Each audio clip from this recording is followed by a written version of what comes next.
Boa noite a todos.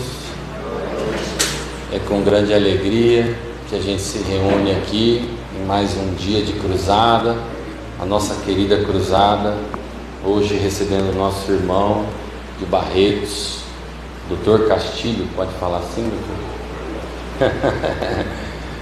Obrigado pela visita e que essa noite seja iluminada e o seu mentor possa te dar lindas sugestões. É uma alegria, a gente está recomeçando o ano, depois das últimas quarta-feiras que tanto agradecemos as oportunidades, as chances que tivemos as campanhas, todo aquele sentimento de caridade que envolveu a gente na retomada. O pessoal ainda está um pouco preguiçoso, né? Virada de ano, ainda deve ter alguns parentes em casa, né? Tem lá, Danilo, parente lá na sua casa? Que bom. Então a gente vai retomando e tomara que esse ano seja repleto de bênçãos. O material é importante, o pão material é importante, mas o pão espiritual tem que andar junto. E é assim que a gente aprende no Espiritismo a se desenvolver, a melhorar, a crescer e depois não ficar surpreso ao desencarnar, né, Luiz? Falar assim, eu não sabia, ou se eu soubesse que aqui do outro lado era assim, eu tinha feito diferente. A gente sabia. É que a gente às vezes é um aluninho preguiçoso da vida. Então que Deus nos abençoe, esta casa linda de oração, que recebe a todos com a autorização do Criador, nosso Pai, nosso lindo Pai, maravilhoso em bondade, infinito no seu amor, que nos dá oportunidades infinitas, mesmo quando falhamos. Obrigado, Pai amado, Criador dos mundos, Criador de tudo e de todos. Nós, centelhas divinas, criados à imagem e semelhança do Criador. Obrigado por essa chance, por essa oportunidade reencarnatória, por esse processo educativo que o Senhor nos alavanca, nos impulsiona à santificação, à luz, ao crescimento, à maturidade espiritual. Muito obrigado, Pai amado, por nos enviar nosso querido Messias Jesus, que através do seu Evangelho nos mostra um roteiro, um caminho de vida, um código moral, uma maneira de viver a vida, superando os obstáculos, rompendo os desafios e crescendo rumo à bem-aventurança dos mundos felizes. Que todas as nossas energias, que todas as nossas melhoras, que todas as nossas compreensões, Pai, da sua vida, das suas leis, possam se reverter em benefício do próximo, do irmão, do semelhante, da caridade, no amor, na fraternidade, no perdão, na alegria de viver, nos olhos de gratidão pela vida que o Senhor nos oferece, e que possamos juntos, como irmãos, seus filhos, alçar os mundos felizes, onde encontraremos a felicidade dos céus. Que nesse clima possamos sair daqui nesta noite modificados, revigorados com os ensinamentos do nosso irmão que veio palestrar esta noite, e desejamos que o seu anjo, que o seu mentor guie para as palavras do Espiritismo à luz de Kardec. Que assim seja. Por favor.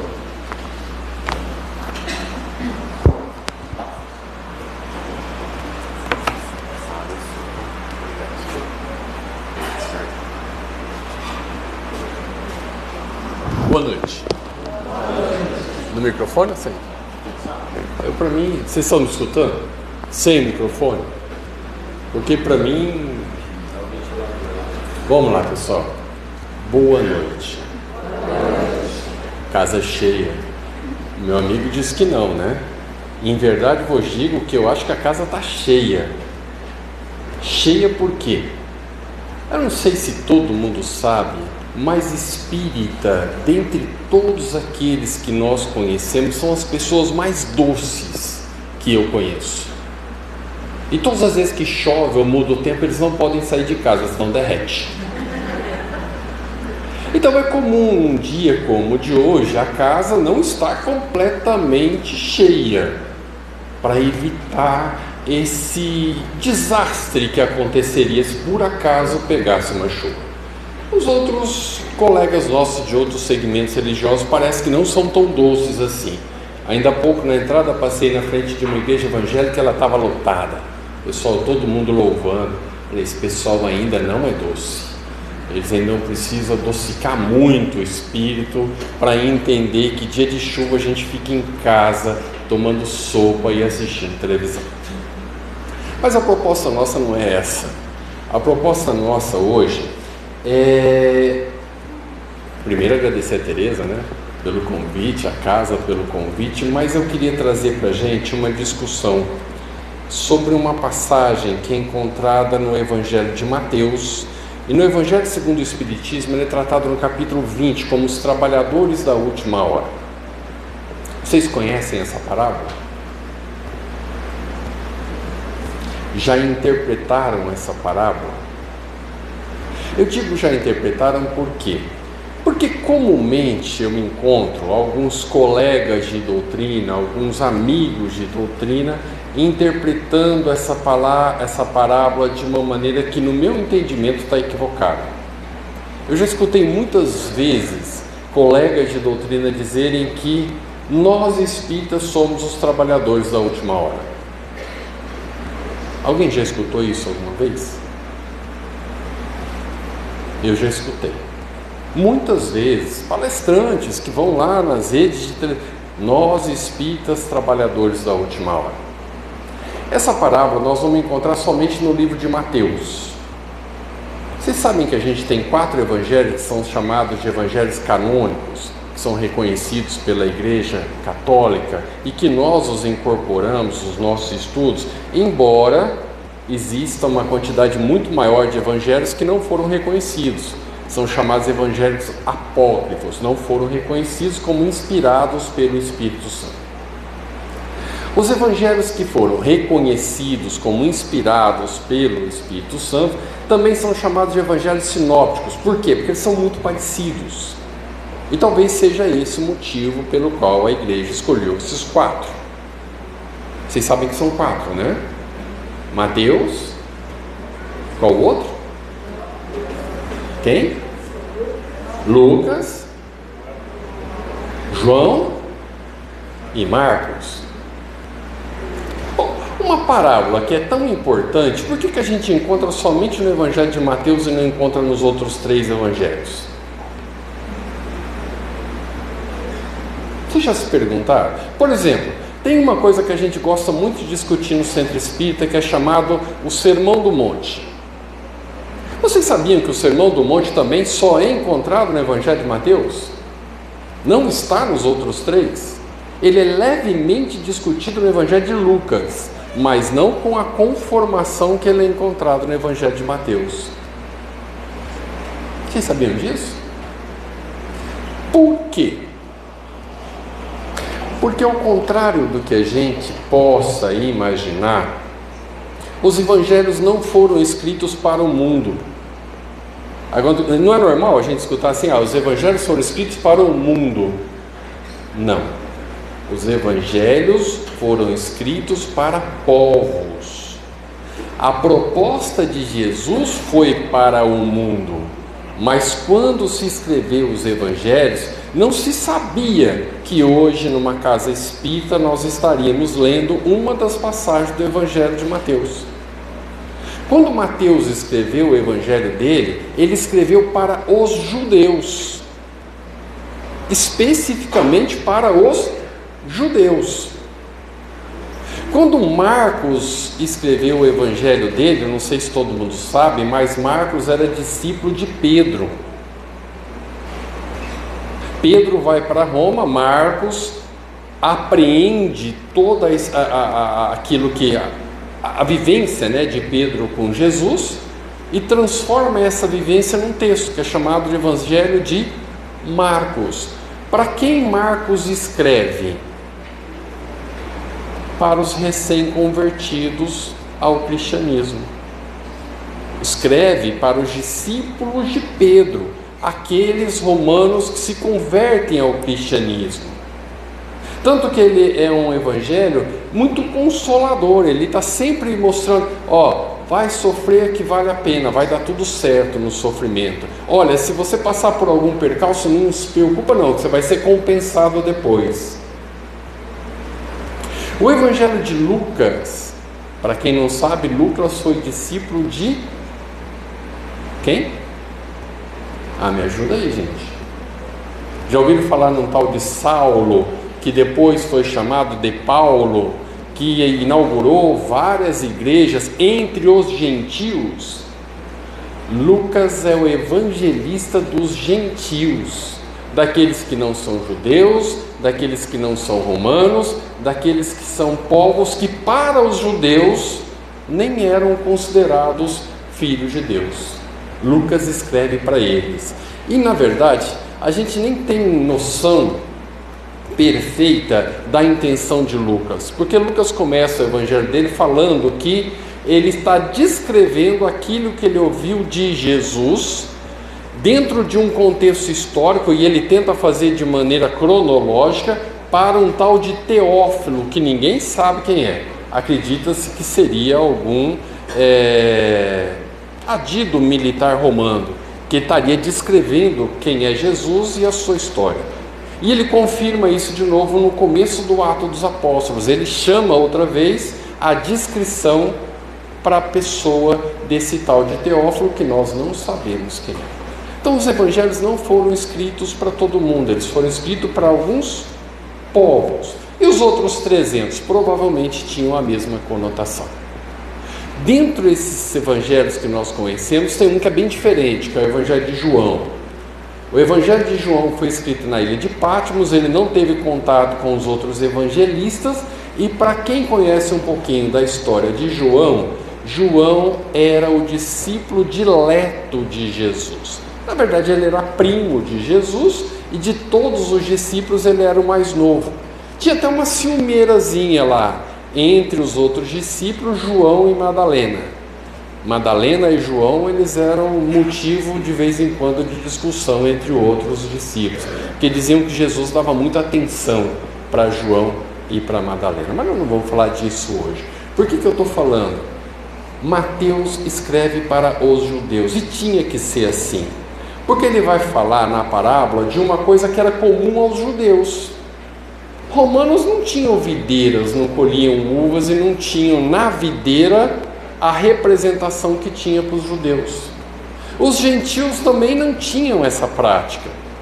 Então ele escreve para os judeus uma das parábolas que Jesus conta, porque ele sabe que os judeus entenderiam aquela história.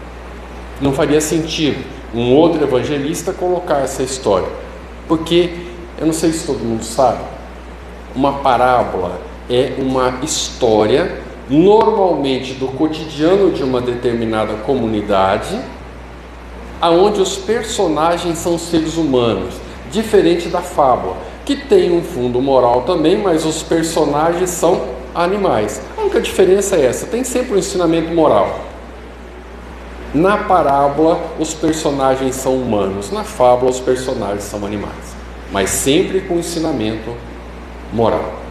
E nessa passagem, o que eu vou tentar, ou que nós vamos tentar mostrar hoje, é que essa parábola não fala quem são os trabalhadores da última hora, mas essa parábola fala como são os trabalhadores da última hora.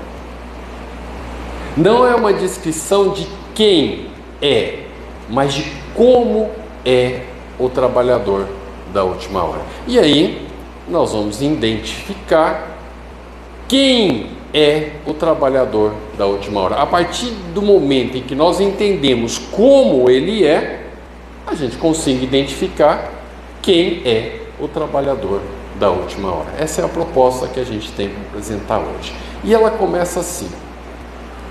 Deixa eu passar, eu não sei onde é que eu coloquei, eu deixei assim. Já deixei o instrumento de trabalho para trás, tá? Ela começa assim: pois o reino dos céus é semelhante. Aí nós já vamos parar aqui. Reino dos céus. Do que Jesus está falando no início da parábola? Está falando da Judéia? Está falando da Galileia? Está falando do Império Romano? Está falando do planeta Terra? Ou está falando de toda a criação? Todas as vezes que Jesus começa assim, pois o reino dos céus é semelhante, ele está falando das coisas espirituais, ele não está falando de coisas materiais, porque senão ele falaria: o reino dos homens é semelhante a... Reino dos céus, a gente remete a alguma coisa que está fora da materialidade. Então Jesus está falando de coisas que são divinas, não de coisas que são humanas.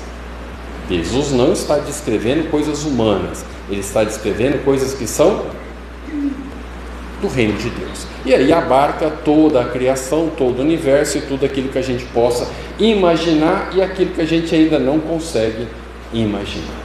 E ele começa lá: o reino dos céus é semelhante a um proprietário que saiu de madrugada a assalariar trabalhadores para a sua vinha. Isso é uma coisa comum entre os judeus, assalariar pessoas para trabalhar na vinha, para produzir vinho depois, tá? Feito com os trabalhadores o ajuste de 1 denário por dia, mandou-os para a sua vinha. Então nós vamos começar o seguinte: essa é a primeira hora em que o dono da vinha sai para assalariar pessoas para trabalhar na sua vinha. A primeira hora para o judeu, e é assim até hoje, é 6 horas da manhã. Então a ideia é a seguinte: o dono da vinha saiu, às 6 horas da manhã ele chegou lá no lugar onde ficavam os trabalhadores, falou para eles assim: olha, tem serviço lá na vinha, vamos? Aí eles falaram: mas vamos, mas quanto você vai pagar? 1 denário tá bom para vocês? Beleza, 1 denário, então vamos. A gente tem que fazer um comentário aqui agora, tá? 1 denário, para aquela época, era um salário muito bom para um dia de trabalho. Não eram todos os empregadores que pagavam 1 denário de salário. Era um salário considerado muito bom para um dia de trabalho, ou para uma jornada de trabalho. Tendo saído cerca da hora terceira, bom, se a primeira hora é às 6 horas, qual que é a hora terceira? 9 horas da manhã. Então vamos lá. Tendo saído cerca da hora terceira, viu estarem outros na praça, desocupados, ou seja, não estavam trabalhando, e disse-lhes: ide também vós para a minha vinha, e vos darei o que for justo. Já perceberam alguma coisa diferente entre os da primeira hora e os da terceira hora? O que tem de diferente entre o da primeira e o da terceira hora? No da primeira hora foi acertado um salário. E no da terceira hora? Não foi acertado nada. Nada. Nenhum valor pela jornada. Ele só disse para aqueles que estavam ali: vão, trabalhem, e eu vou pagar o que for justo. E continua lá. Saíram na praça, desocupados, eles foram. Saiu outra vez cerca da hora sexta. Que hora que seria a hora sexta? Meio-dia, né? E na 9ª hora, 3 horas da tarde. E fez a mesma coisa. Chegou, viu as pessoas lá desocupadas, falou para eles: vocês querem trabalhar? Eu quero. Então vão lá para a minha vinha e eu vou pagar para vocês o que for justo. E eles foram. Cerca da 1/10 hora, ou 11ª hora, 11ª hora no dia judeu seria 5 horas da tarde, que terminaria às 6 horas da tarde. Cerca da 1/10 hora saiu e achou outros que lá estavam e perguntou-lhes: por que estáis aqui todo dia desocupados? Se a gente visse os caras lá na praça, a gente ia falar: ei, bando de vagabundo, né? Ficou aqui o dia inteiro só tomando cachaça e jogando truco e não arrumou serviço até agora. A gente ia fazer logo um julgamentozinho, mas olha a resposta deles aqui. Responderam: porque ninguém nos assalariou. Nós não estávamos lá porque eles estavam a fim de jogar, de tomar cachaça, nada disso. Eles estavam lá esperando alguém que os assalariasse. Eles ficaram até às 5 horas da tarde esperando o dia inteirinho alguém que os assalariasse. Não desistiram. Eles acreditaram que alguém iria arrumar um emprego para eles, ainda que fosse na última hora. E o senhor da vinha chega lá e manda para eles: vão vocês também para a minha vinha.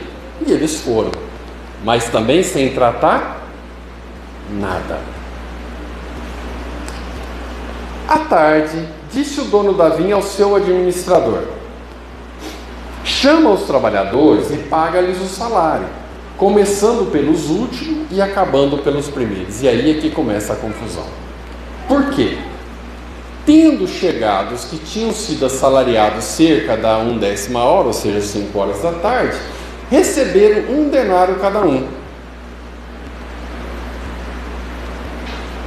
Os caras trabalharam 1 hora e receberam o que tinha sido tratado com o pessoal que trabalhou das 6 até as 18, 12 horas. O que os caras fizeram? Olha lá. Os primeiros, vindo os primeiros, pensavam que haviam de receber mais. Por quê? Receberam igualmente 1 denário cada um. Porém, receberam igualmente 1 denário cada um. Agora pensa a gente lá. 6 horas da manhã a gente foi contratado, a gente foi trabalhar, chegam uns caras lá às 5 horas da tarde, trabalham e ganham 1 denário. Aí eu vou receber meu salário, recebo 1 denário, eu vou ficar muito tranquilo, muito pacificado, eu vou achar muito justo, porque afinal de contas o que foi tratado comigo foi 1 denário. Ou não? Ou eu ia fazer que nem eles fizeram. Olha o que eles fizeram aqui, ó. Ao receberem, murmuraram contra o proprietário, alegando: esses últimos trabalharam somente 1 hora, e os igualastes a nós que suportamos o peso do dia e do calor. Nós, sério, com toda a sinceridade do mundo, como é que a gente agiria? Ia deixar tudo por isso mesmo, ou a gente ia ficar falando que o cara é injusto? Não precisa responder para mim, responde para você. Vou lá, levantei de madrugada, fiz minha marmita, cheguei lá, o cara às 6 horas da manhã falou para mim que ia me pagar um salário legal, bacana, eu fui. Durante o dia ele vai lá, assalaria mais um monte de gente, leva, e os caras recebem o mesmo tanto que eu, que trabalhei desde as 6 horas da manhã. Olho para o cara e falo: obrigado, amanhã eu volto. Ou eu vou ficar muito bravo e vou falar: você é injusto, eu trabalhei muito mais, o cara trabalhou muito menos e está ganhando o mesmo tanto que eu. De coração, como é que a gente agiria nessa situação? Precisa falar para mim, tá? Olha o que o proprietário fala: meu amigo, não te faço injustiça. Não ajustaste comigo 1 denário? Não foi o que foi tratado? Pois bem, toma o que é teu e vai-te embora, pois eu quero dar a este último tanto como a ti. Não me é lícito fazer o que me apraz do que é meu, ou seja, o dinheiro é meu, a vinha é minha, eu não posso fazer o que eu quero, eu tenho que fazer do jeito que você acha que tem que ser feito?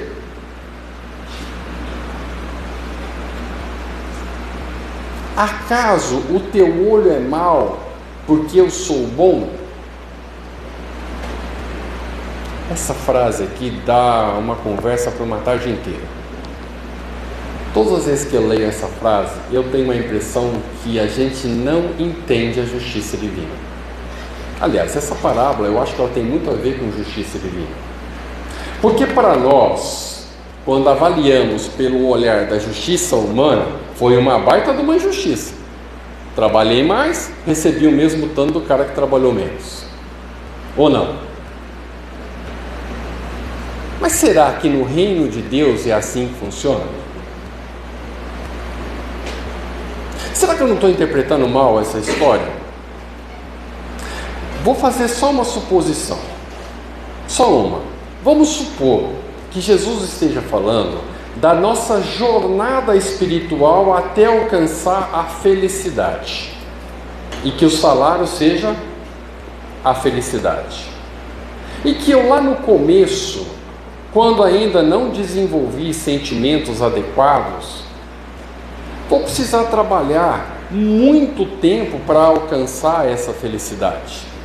Mas há outros espíritos que agora estão ladeando comigo, mas que já trabalharam situações que eu ainda não trabalhei e que vão alcançar essa felicidade num tempo menor. Ou não?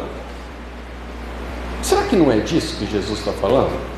Será que Jesus está falando realmente de colher vinho? Ou Jesus está falando do trabalho de depuração espiritual que cada um de nós tem que fazer, que cada um de nós está num determinado momento, e para chegar ao objetivo, já que todos nós aqui estamos misturados e não sabemos em que momento que cada um está, tem alguns que vão demorar mais tempo e tem alguns que vão demorar menos tempo. Mas e o salário, independente do tempo que vai demorar, não é o mesmo? Não é a felicidade? O prêmio final não é a felicidade, independente do tempo que vai demorar? Talvez seja disso que Jesus está falando, e não de quem é, mas de como é. Quer ver? Vamos mostrar algumas coisinhas aqui para a gente poder pensar. Quem é o proprietário? Isso é fácil, né? É Deus. Quem é o administrador? Vamos no administrador.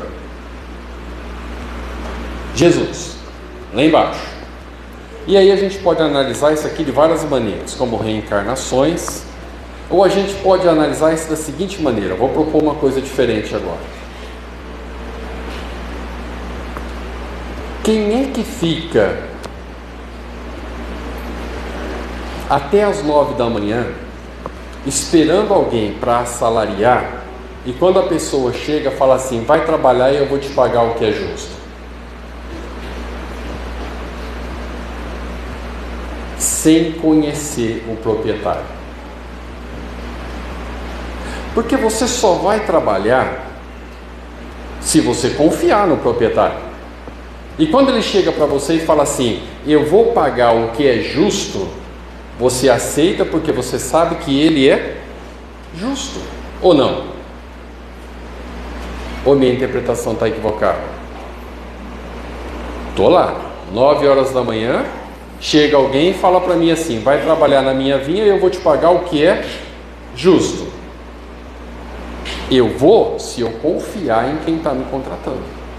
Eu vou se eu acreditar que ele vai ser justo comigo, porque senão eu não vou. Eu vou regatear, eu vou conversar, eu vou querer saber quanto que eu vou ganhar. Se eu não discutir, é porque eu conheço o dono da vinha. Eu já conheço o dono da vinha. Melhor que isso, eu confio no dono da vinha. Não só conheço, mas eu confio. Eu sei que a justiça dele é justa. E eu sei que ele vai fazer o que é justo. E eu vou. Agora pensa que ficou lá até o meio-dia. E o cara chega de novo e fala: vai trabalhar na minha vinha, eu vou te dar o que é justo. Você vai sem saber quanto vai ganhar? Você vai, mas se você conhecer o dono da vinha, se você souber que ele realmente é justo, se você souber que ele não vai ser injusto no te assalariar. Agora pensa no cara dar 1/10 hora lá, 5 horas da tarde. Primeiro, não era vagabundo, porque se fosse vagabundo já tinha vazado há muito tempo. Não tinha ficado até 5 horas da tarde, porque ele não falou que ficou lá vadiando. Ele falou que ficou lá porque ninguém tinha assalariado ainda. Ele tinha a esperança de ser assalariado. Ele era um trabalhador. Ele acreditava que ia ser assalariado. Ele queria trabalhar, porque senão ele teria ido embora. Porque ele falou: eu não fui porque eu acreditei que alguém iria me assalariar. Então ele é um trabalhador. Ele só não tinha sido ainda assalariado. E como ele vai na última hora e confia que o dono da vinha vai ser justo, além de ser trabalhador, ele confia muito no dono da vinha, porque senão ele nem iria. Falar: vou para casa, amanhã eu vou, começo, e seja lá o que Deus quiser. Ou não? Sim ou não? Me ajude. Se a gente olhar do ponto de vista de sentimento, como é o trabalhador da primeira hora? Humilde?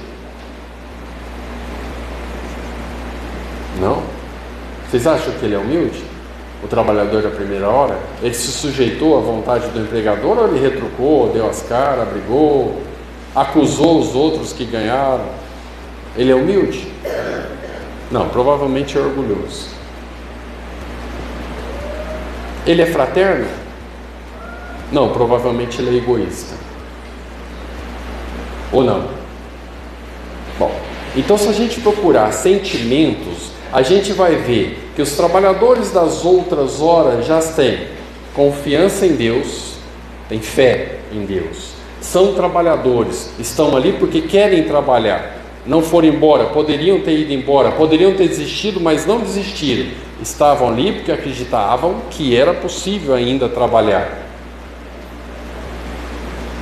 E o da primeira hora?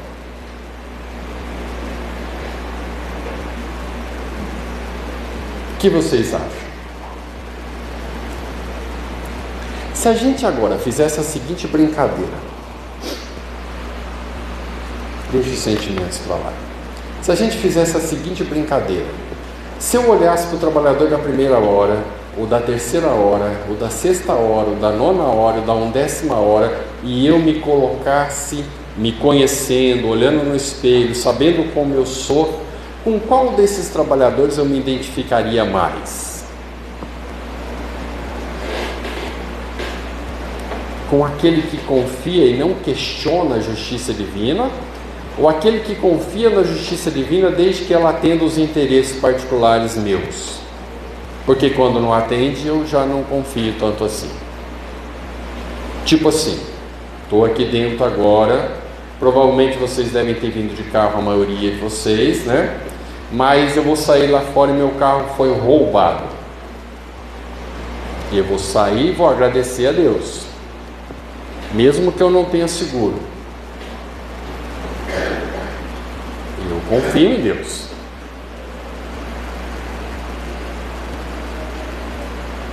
Ou provavelmente os trabalhadores das outras horas fariam isso, porque eles confiam em Deus. O da primeira hora, não. Estamos mais trabalhador para o trabalhador da primeira hora ou da última hora?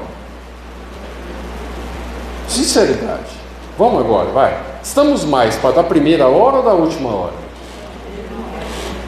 É provável que da primeira hora. E não é muito difícil entender por quê. Na escala espírita, lá na pergunta 98 para frente do Livro dos Espíritos, Kardec faz a escala espírita, né? E ele coloca lá 3 grandes ordens: terceira ordem, segunda e primeira ordem. Outro dia, numa casa espírita, eu dei as características da terceira ordem,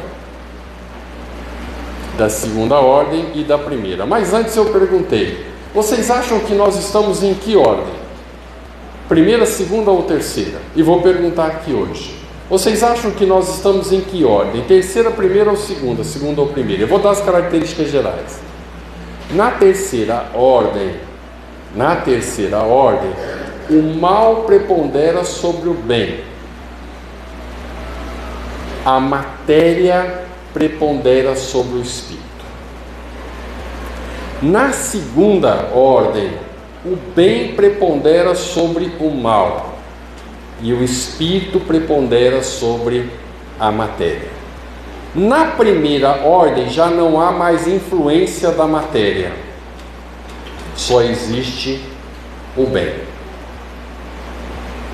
Em que ordem que nós estamos? Alguém tem dúvida que nós estamos na terceira ordem? Alguém aqui tem dúvida que nós estamos na terceira ordem? Do ponto de vista de avaliação dessa parábola, nós estamos no início da jornada ou no final da jornada? Então é mais provável que dentro das nossas concepções a gente acabe se identificando com o trabalhador da primeira hora e não o trabalhador da última hora. A gente não está com essa bola toda ainda de ter tanta confiança em Deus ainda. E eu vou dizer por quê. Olha aqui, ó. Acaso o teu olho é mau porque eu sou bom? Essa frase é muito legal. Como é que a gente avalia a justiça divina? Sobre a ótica de Deus ou sobre a ótica da justiça humana? Eu vou dar um exemplo. Quer ver? Eu vou dar um exemplo. Se alguém entra na casa da gente e nos rouba, vou pensar no carro, sair lá fora, foi roubado. O que eu espero que aconteça? Que ache o ladrão e que aconteça o que com ele? Que ele vá preso. Mesmo que ele já tenha vendido o meu carro para um desmanche, que eu nunca mais veja meu carro. O que eu quero é que ele vá preso. Ou seja, a nossa justiça só pensa na punição. Nós não pensamos no próximo passo que Kardec nos apresenta no livro Céu e Inferno, quando ele fala do código moral da vida futura. Ele coloca a situação da seguinte maneira: quando a gente erra, o primeiro passo é o arrependimento. O segundo passo é a expiação. E o último passo, a reparação. Onde entra na ótica da justiça humana a reparação? Não existe reparação na ótica da justiça humana. Ela para na punição. A justiça divina, ela vai além, porque ela exige daquele que errou a reparação, não só a punição. O meu olho é mau porque eu não sou bom, não é porque Deus é bom. Não é a comparação. Eu não comparo a minha justiça à justiça divina, não tem paralelo. Enquanto eu não for um espírito puro, eu não vou entender a justiça divina, porque eu sempre vou estar analisando a justiça divina sobre a ótica humana. E não é difícil a gente ver isso. Quando alguém prejudica a gente de alguma maneira e a gente fica sabendo que a outra pessoa foi prejudicada, como é que a gente se sente intimamente? Nossa Senhora, que chato, a pessoa deve estar sofrendo, a pessoa deve estar passando pelas mesmas amarguras que eu passei quando eu fui prejudicado. Ou intimamente vem aquele negócio assim, a justiça tarda, mas não falha. Aqui se faz, aqui se paga. A gente intimamente não tem esse tipo de sentimento? Por quê? Porque a nossa concepção de justiça, ela acaba na punição, e normalmente ela é vingativa. A gente quer ver o outro se dar mal, para a gente achar que teve justiça. Eu escutei uma vez numa palestra uma coisa que eu fiquei pensando muito a respeito. A pessoa disse assim: na vida há injustiça, mas não há injustiçados. E aquilo ficou me incomodando. Aquilo ficou me incomodando muito. Por que ficou me incomodando? Eu vou pegar a pandemia como exemplo. Morreram todas as pessoas que tinham que morrer na pandemia ou morreram mais pessoas do que tinham que morrer? Essa é uma pergunta que a gente precisa fazer. Porque nos países em que a pandemia foi encarada de maneira séria, morreu muito menos pessoas per capita do que no Brasil. Quando a gente compara esses países com o Brasil, poderia ter morrido 400 mil pessoas a menos do que morreu no Brasil, se tivesse tido o mesmo tratamento que esses países. Aí a minha pergunta é: todo mundo que morreu na pandemia morreu porque tinha que morrer ou morreu porque teve descuido das pessoas responsáveis por cuidar?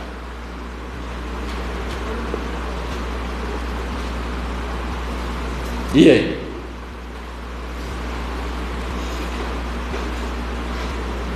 Dentro da ótica cristã, católica, que nós trazemos para o nosso conceito de justiça, todo mundo que morreu, morreu porque tinha que morrer.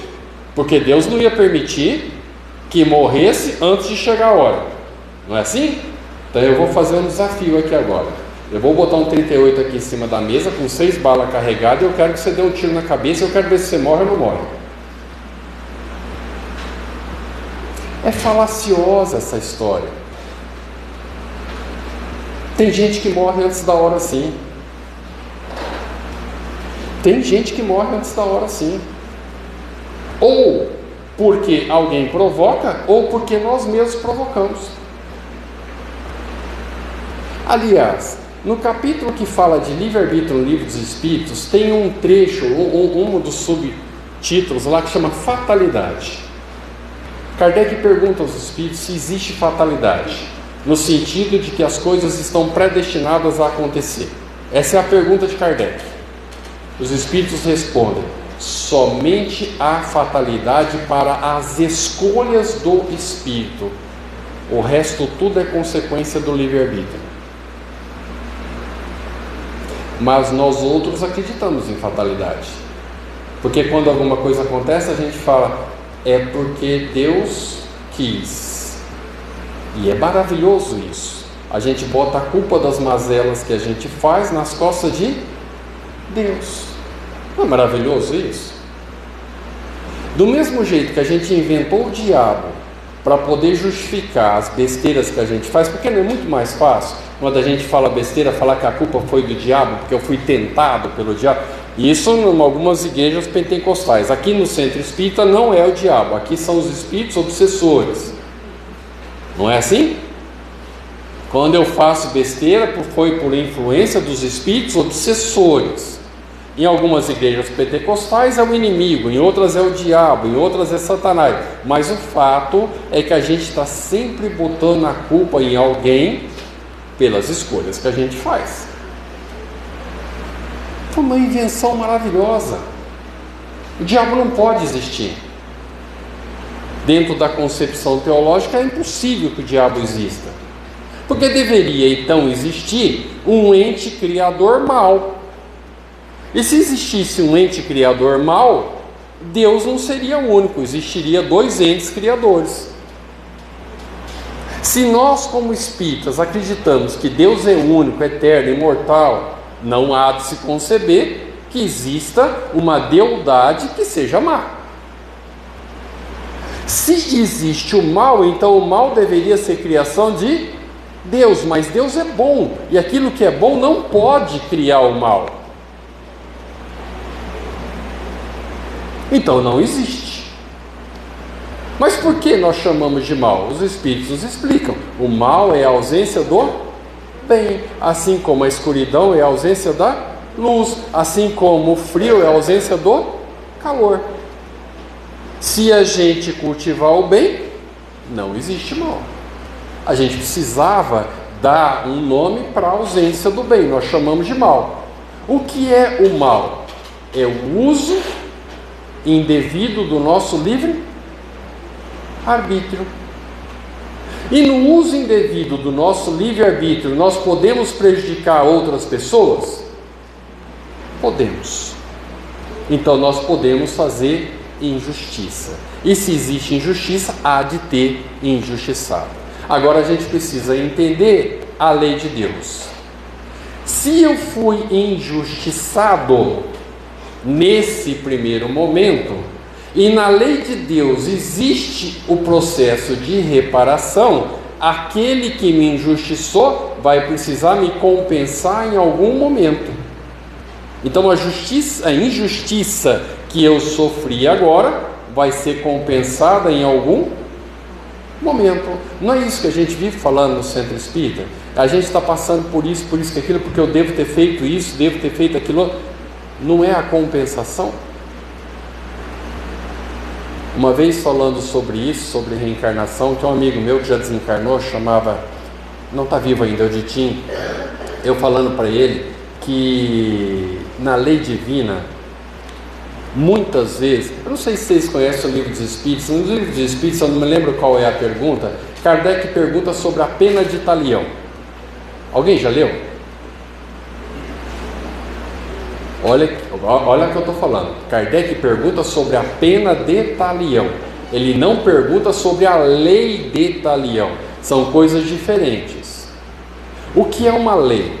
Uma lei é uma coisa que se aplica a todas as situações de maneira irrevogável.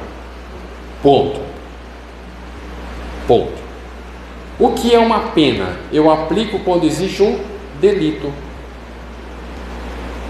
Eu não fico aplicando pena para tudo quanto é lado. Eu aplico quando existe um delito.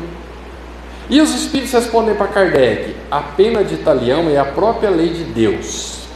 Mas cuidado, olha lá, mas cuidado, porque vocês têm interpretado de maneira muito equivocada essa situação. Porque o mesmo Deus que pune é o Deus que ensina o perdão. Então eu vou pensar na seguinte situação. Como é que é seu nome? A gente estava conversando no começo aqui. Márcio. Eu, amigo do Márcio, estou passando por uma situação e de maneira premeditada pego lá 50 mil reais emprestado com o Márcio e não pago. Não pago. Só que o Márcio precisava desse dinheiro para quitar a casa dele. E ele não consegue quitar a casa dele. E ele é despejado. Aí fica o Márcio, a esposa. Vocês têm filhos? Não, ainda não. Mas um dia talvez tenha. Aí vai o Márcio, a esposa, os filhos, todo mundo na rua. Sem lugar para morar. E a culpa é de quem? Da bondade do Márcio, lógico, quem mandou ele me emprestar. Emprestou porque é bobo. É trouxa. É assim que funciona? Na nossa justiça, eu sou o espertalhão que passou as pernas no Márcio. Mas na justiça divina, vai ficar assim? Não, não vai ficar assim. Eu tenho que reparar o prejuízo. Mas vamos supor o seguinte: eu nem estou nem aí, não me inteirei da situação, e aí um outro passo para frente, alguém vai lá e me dá um tombo de 150 mil reais. Por que eu levei um tombo de 150 mil reais? Para eu ser punido em relação àquilo que foi feito com o Márcio? Foi? Na nossa ótica de justiça, foi. Mas eu vou falar uma coisa para vocês: não foi. O tombo de 150 mil reais que eu levei foi para que eu entenda que o que eu fiz com o Márcio está errado. Aí é a pena de talião. Eu recebo aquilo que eu provoquei. Por quê? Quando eu receber, eu vou falar: caramba, olha que besteira que eu fiz com o Márcio. Aí começa a outra parte da justiça divina, que é a expiação. A expiação é sempre moral. Embora muitas vezes a gente confunda processos físicos como processos expiatórios. Não são. A dor é sempre moral. Ah, mas eu estou com câncer. Não, tem uma dor moral junto com a dor material. A minha consciência vai ficar pesada. Porque pode acontecer do Márcio já ter desencarnado. E eu vou ficar com aquele negócio: fiz besteira.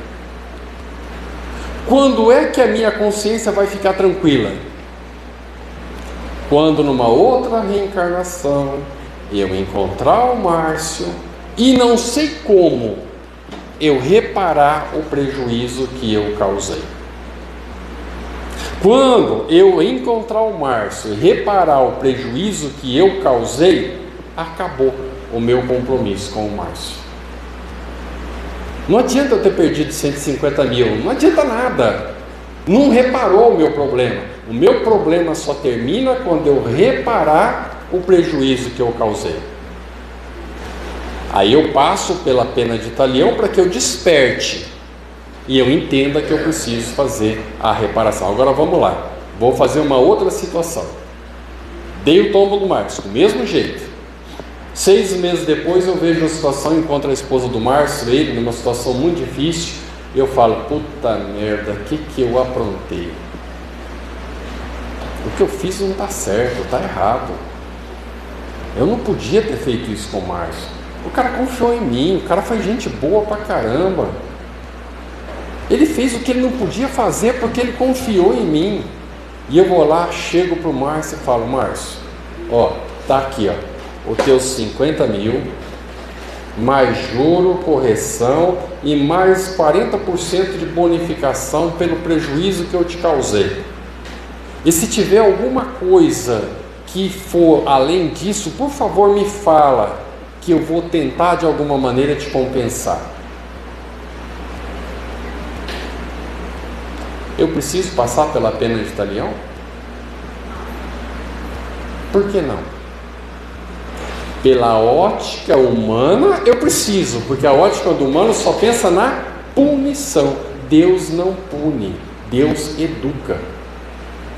Eu entendi o que eu preciso aprender. Se eu entendi o que eu preciso aprender e eu fiz aquilo que eu deveria fazer com esse aprendizado, qual é o sentido da punição? Não tem sentido punir aquele que já fez o que tem que ser feito. Mas na nossa ótica a gente não vê assim normalmente. A gente está sempre esperando que Deus puna.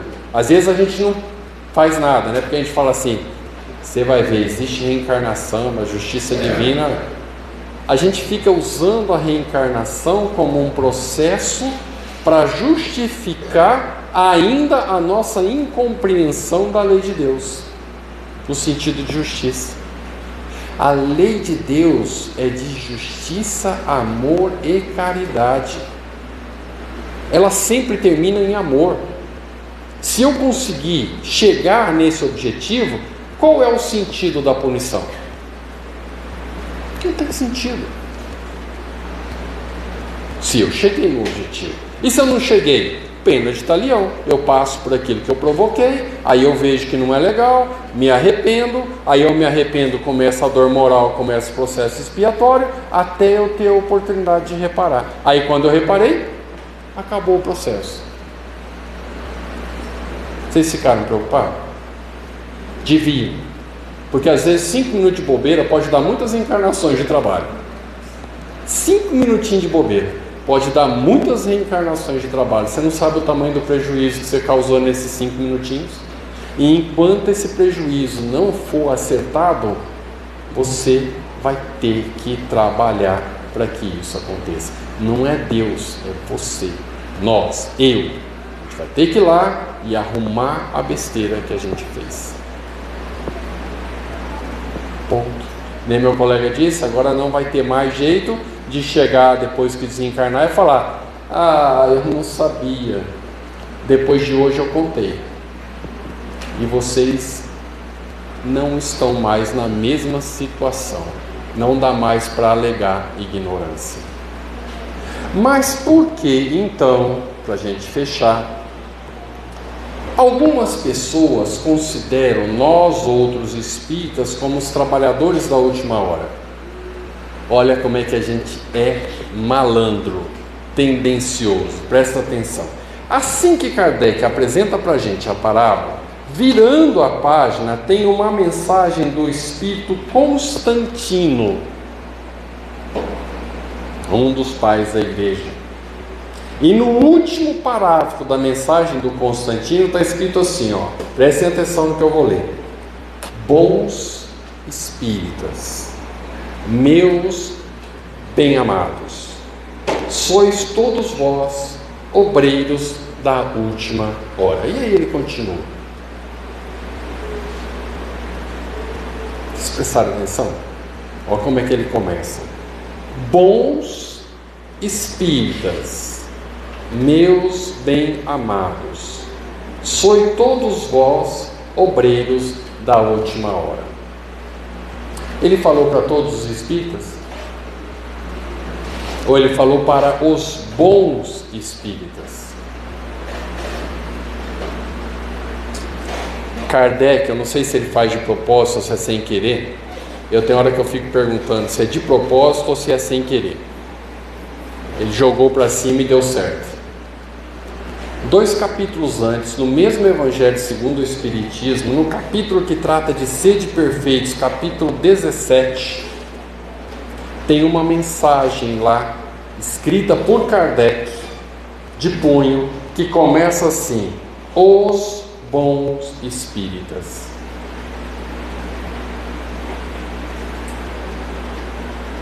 Vocês querem que eu leia? Para a gente descobrir se a gente já é bom ou não? Ou nem precisa? Quer ver? O Espiritismo bem compreendido, e esse é o motivo da necessidade de estudar a doutrina espírita, para que se compreenda. Não é simples, não é ler, é estudar, é refletir, é ir buscar. Mas, sobretudo, bem sentido, conduz forçosamente aos resultados acima, que caracterizam o verdadeiro espírita como o verdadeiro cristão. Então, acima então deve ter uma outra mensagem, também escrita por Kardec, de punho. Aí você vai na outra mensagem, título da mensagem: o homem de bem. E essa mensagem é uma pancada, presta atenção. O verdadeiro homem de bem é aquele que pratica a lei de justiça, de amor e de caridade em sua maior pureza. Se interroga a consciência sobre seus próprios atos, pergunta a si mesmo se não violou essa lei, se não fez o mal, se fez todo o bem que podia, se negligenciou voluntariamente uma ocasião de ser útil, se ninguém tem o que reclamar dele, enfim, se fez a outrem tudo o que quereria que se fosse feito para ele próprio. Segundo parágrafo: o homem de bem tem fé em Deus, em sua bondade, em sua justiça e em sua sabedoria. Sabe que nada ocorre sem sua permissão e se submete em todas as coisas à sua vontade. Quer que termine? Ou já está bom? Porque Kardec começa a enumerar uma quantidade de qualidades que eu juro que um dia eu quero ter, mas que quando eu leio eu reconheço que ainda não tenho. Algumas delas de vez em quando eu tenho uns lampejos, e aí eu falo: sou bom. Minha esposa me conhece, ela sabe que não.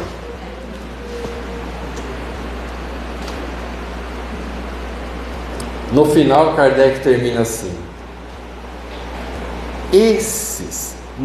esta não é a enumeração de todas as qualidades que distinguem o homem de bem, mas todo aquele que se esforce em possuí-las já está no caminho que conduz a todas as outras. Eu recomendo chegar em casa agora, capítulo 17, Sede Perfeitos, e ler o homem de bem. Esses são os trabalhadores da última hora. É desses que Jesus está falando. Daqueles que já conseguiram vencer a influência da matéria e vivem pelo sentimento que nós chamamos de amor.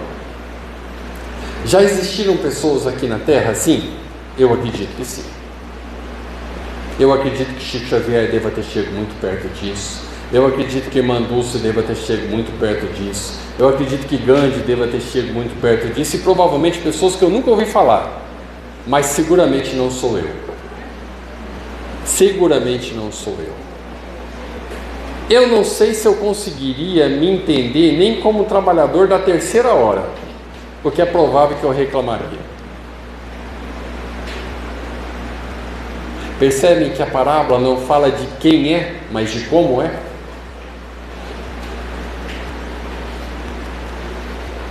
Ficou claro isso? Ou ainda não? Preciso de mais argumentos? Não? Então vamos lá ler a última frase agora, ó. Assim os últimos serão os primeiros, e os primeiros serão últimos. Os últimos são aqueles que já confiam em Deus, têm fé na sua justiça, são trabalhadores da obra divina. Esses vão conhecer a felicidade mais rapidamente. Por isso vão ser os primeiros a conhecer a felicidade. E os primeiros, que ainda são egoístas, são orgulhosos, são presunçosos, são todas aquelas qualidades inatas que todos nós temos, por isso estamos aqui. Vamos ser os últimos do ponto de vista temporal. Mas podemos antecipar isso? Ou não? É aí que entra a doutrina espírita. Afinal de contas, para que a gente recebeu a doutrina espírita? Eu não conheço um catalisador mais eficiente para transformações morais do que o conhecimento espírita. Conhecer a doutrina espírita, como Kardec fala aqui no item Os Bons Espíritos, leva necessariamente às transformações que nós precisamos fazer para nos transformarmos em homens de bem. Então o convite que fica é: estudemos doutrina espírita, mas estudemos de verdade. Não é ler, não. Ler é fácil. Na verdade, tem gente que acha que até ler é difícil. Formem grupos pequenos, não grupos grandes.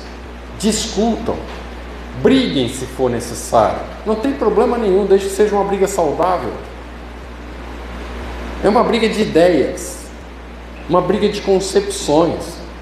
E se ninguém ganhar, não tem problema, cada um de nós está num momento evolutivo diferente.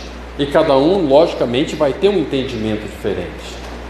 Vocês querem entender o que eu estou falando?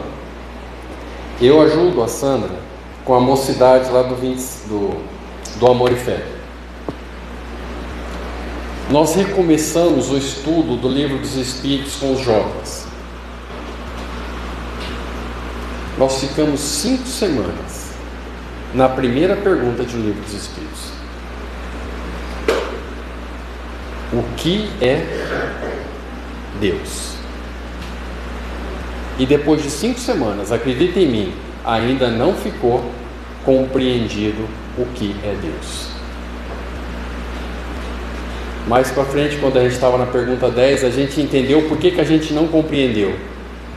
Na pergunta 10, Kardec pergunta se nós conseguimos entender a essência de Deus. E os Espíritos respondem que não, porque nos falta um sentido, e por isso que nós não conseguimos compreender Deus. Então os Espíritos nos dão uma resposta filosófica, não uma resposta real. Por quê? Porque é o que a gente consegue entender por enquanto. Então Deus é... Como é que é mesmo a resposta da primeira pergunta? Como é que é? Gente, essa cai no vestibular de todo espírita. Você desencarnou, chegou lá e vão perguntar: o que é Deus? Aí você vai perguntar: a inteligência suprema, causa primária de todas as coisas. Você deu a resposta certa? Você deu a resposta que é possível para nós compreender. Um dia nós vamos entender Deus de um jeito diferente ainda, mas para nós agora ela está perfeitamente adequada. Um outro dia que eu vier aqui eu vou mostrar que ela está perfeitamente adequada. Vocês me lembram? Agora não dá, já é 9h10. Vocês provavelmente já devem estar cansados. Tá? Agradecer de novo a casa, agradecer de novo os amigos, a oportunidade, revê-los. Vocês não sabem como é prazeroso, mesmo pegando uma estrada esburacada, com chuva, chegar até aqui e encontrar pessoas sentadas olhando no rosto da gente. Eu estava cansado de olhar para rosto de computador. A gente não parou, mas não é a mesma coisa. Todo mundo fecha, você não vê ninguém, você só vê os nomes. É gostoso olhar para o rosto das pessoas. Abraçar é melhor ainda, tá? Então fiquem com Deus, obrigado. Aproveitem 2023 para, se não avançar, pelo menos começar a entender o que precisa ser feito no sentido de avançar. Muito obrigado.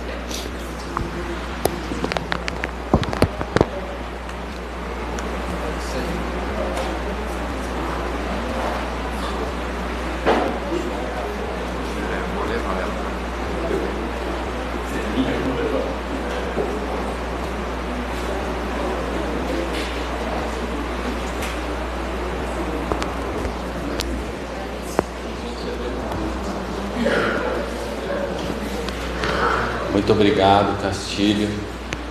Mais uma vez agradecemos. É uma palestra estudo, isso é bom. E os trabalhadores estão aí, ou deveriam estar, nós, né?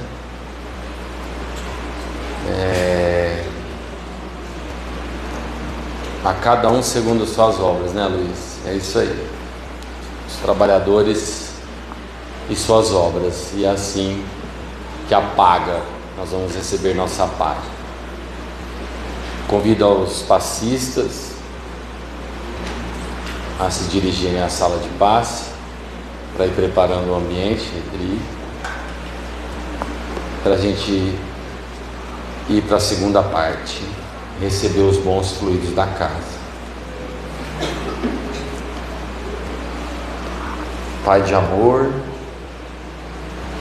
Criador, Eterno, Pai nosso que estás nos céus, querido Pai, Jesus Cristo, nosso Messias, nosso modelo,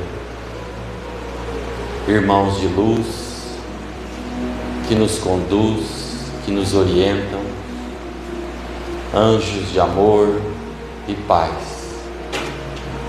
Rogamos aos céus a misericórdia divina e a sua piedade, para que possamos curar nossas feridas, termos bom ânimo na caminhada, na jornada, nos passos de Jesus, do Evangelho revivido através do Espiritismo.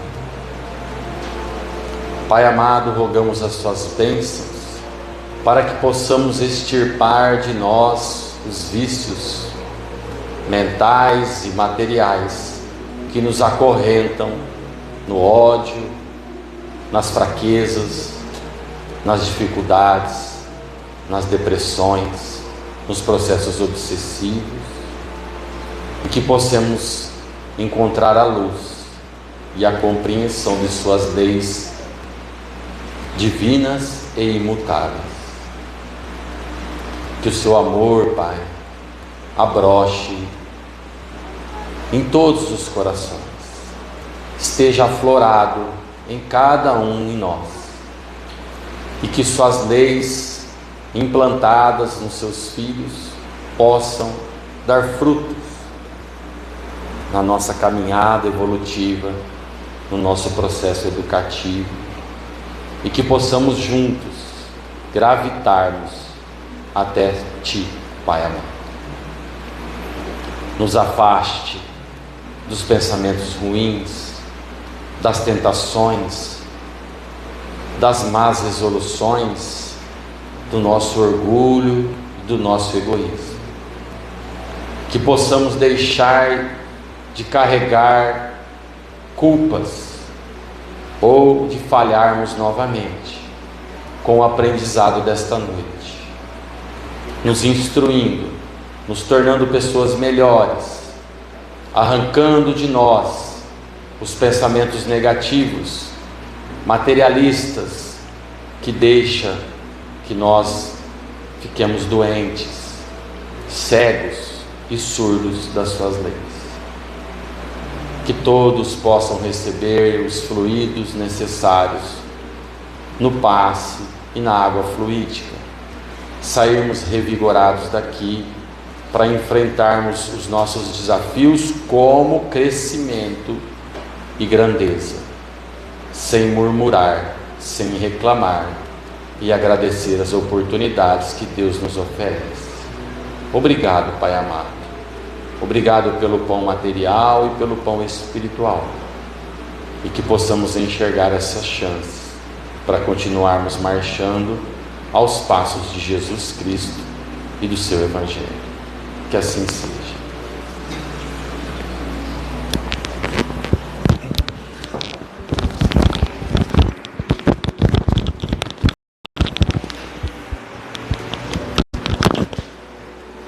As pessoas que passaram pelo atendimento receberam a vestinha branca,